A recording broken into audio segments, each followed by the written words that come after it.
magkakasimula na ang labanan sa pagitan ng White Tiger at Azure Dragons! Yes! On to that! Diretso nga naman, silip nga tayo dito sa kung anong nangyayari sa may middle lane. So tamang ambahan lang to, pero grabe yung show dun sa may top lane, ha? Cut agad, nandun yung pag-clear agad nila ng wave. Tama, at nakikita nyo naman isang magandang lineup dito sa baba. Claude versus Uranus. Pero hindi natin nakikita nasa Indian film. Kasi imagine nyo, nasa baba si Basha nasa mapa, nasa red map na. At tapang katao, diba? Pero hindi napapansin nga naman ni Lebron na, oy, teka lang, yung buff natin. But there you go on to our middle lane. Silip nga naman tayo doon kung ano ba nangyari for the 3-man rotation for the White Tiger, ha? Aha, at eto na nga po mga kaibigan, sinofocus po nila ang magaslaw na galaw ni Mavsi.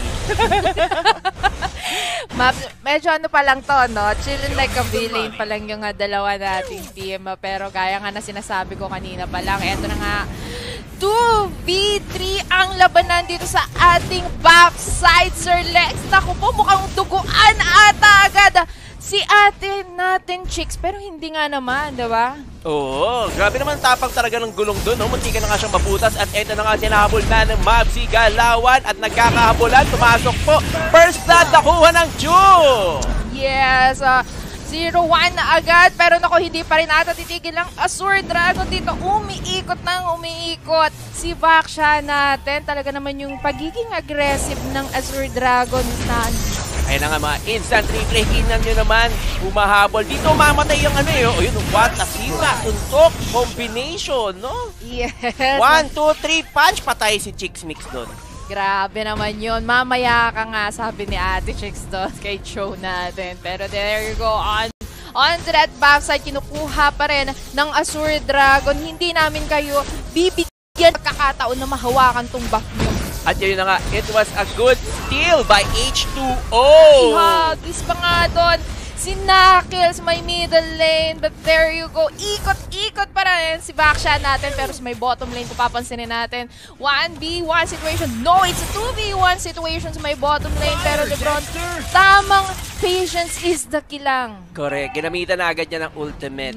Blazing duet para maklear agad ang minion wave ng bottom. Pero kahit nakatuwaan ang labanan, medyo seryosohan ang galawan. At nandito mukhang lamang na agad ng perahan ang Azure Dragon with 1,000 gold sa unang 3 minuto ng laban. At ayun na nga po, tinapon po ni Chester. Nahuli niya, ngunit nagkatakbuhan. Medyo makunat pa ang ibong Adar ng si Kaja. Pero grabe this Sainty, yung panghaharas niya or pang-i-invade nga naman niya dito sa may buff ng White Tiger is parang mararamdaman mo na hindi talaga kayo pwedeng kumuha nun. Pero that off-cam kill coming from Brody doon sa may turtle side natin.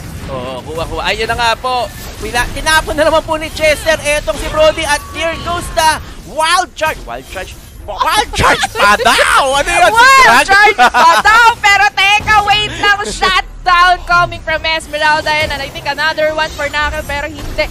Nakatakas pa, pero hinagis-hagis si Mavsi nga naman doon sa may top lane natin. Isa nakakatuwa yung nila, yung transition ng laro. Truth. Hinagis, kinuha. Hinatak, sinipa, at eto may gumugulong-gulong. Talon-talon pa. Yes. Nagulat ako na pa Wild Charge. Unstoppable Force pala tawag doon. Ba't nagkaroon ng Grak dito? Ganun kasi minsan yung pag nahahype mo na yung laro, minsan napagkahalo mo na lahat yung skills talaga, guys. Magkamukha kasi ng ginagawa lang susugod eh. Pamukha Wild Charge na rin yan. Yes! At eto na nga, pinakasok na po ng dalawa.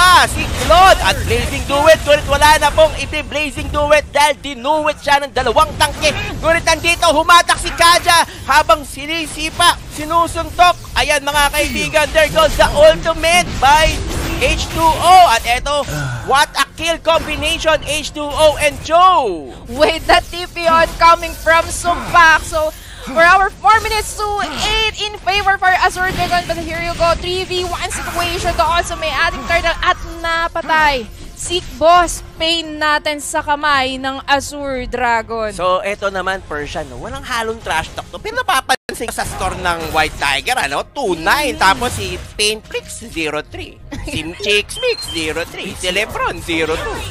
Ano na? Ano na lang nangyayari, White Tiger? But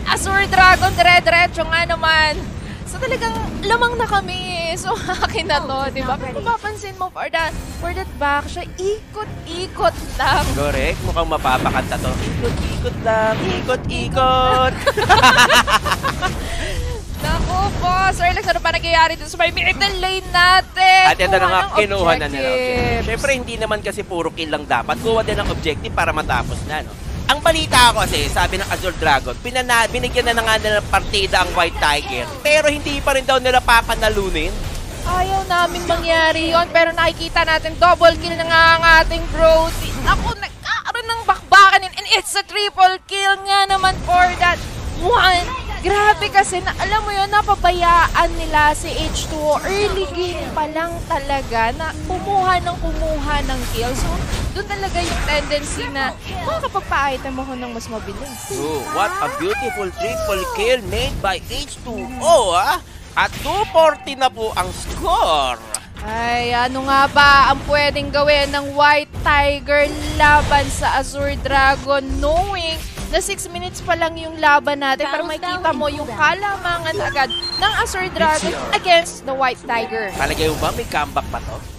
Well, ako naniniwala ako lagi sa comeback. Ay, may gusto makipagbalikan! Parang grabe naman yon. Pero nako ha, Sir Lex ha. Okay. Iilan na lang ba ang natitira dito sa White Tiger? Ano yung pwede nilang gawin to? Naku po, naihatak pa nga ata si Kuya Johead natin. And diretso pa for that Azure Dragon dito sa may bottom lane.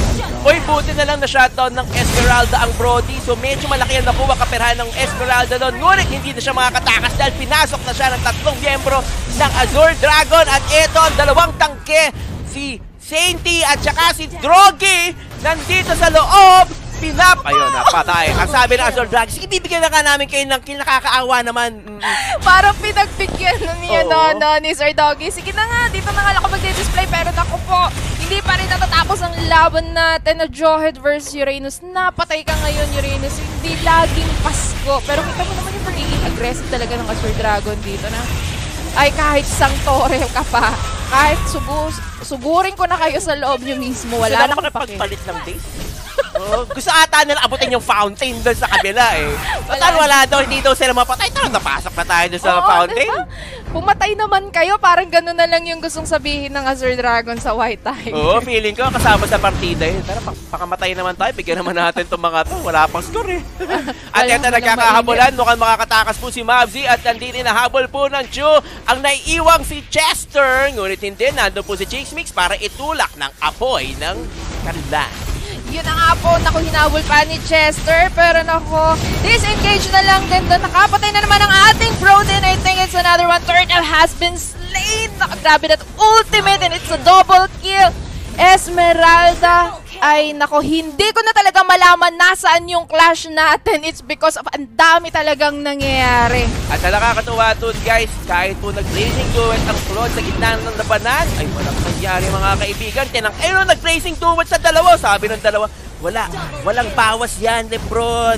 Kailangan mo pa ng matinding sopas. Tumakbo ka muna, kaibigan. At ito na nga po, balik na po tayo sa real time. Nandito po sa H2O, buwabasag sa bottom. 3 ang katapat niya, hindi po siya natatakot kahit siya lamang ang mag-isa.